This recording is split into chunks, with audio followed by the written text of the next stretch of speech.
Сәлеметсіңдер ме балалар? Қазақ тілі сабағын бастаймыз. 77-ші сабақ. Жұрнақ пен жалғау.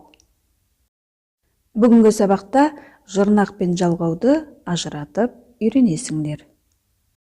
Қосымша жұрнақ жалғау болып екіге бөлінеді.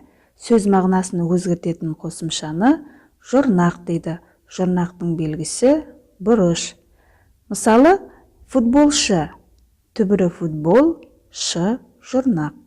Оқулық, түбірі оқу, лық жұрнақ.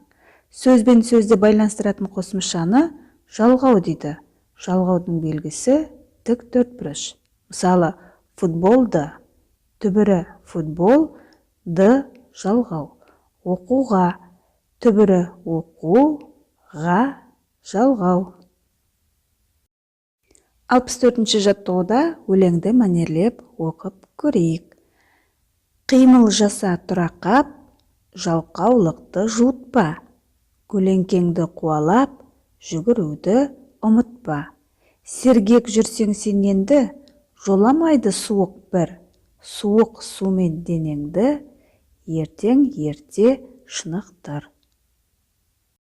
Өлеңдегі жалқаулықты сөзіндегі түбір қосымшаларын ажыратып көрейік. Жалқау түбір, лық жұрнақ, ты жалғау.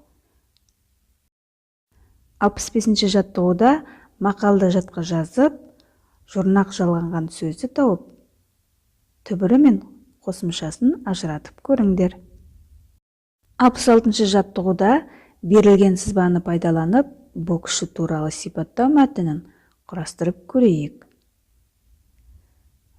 Боксшының дене бітімі шымыр, дені сау болады. Бокспен шұғылданатын адамдар өзіне сенімді болып келеді. Жеңіске жету, алға ұмтылу қасиеттері болады. Міндетті түрде қолында қолғабы мен басын қорғайтын арнайы бас киімі болады.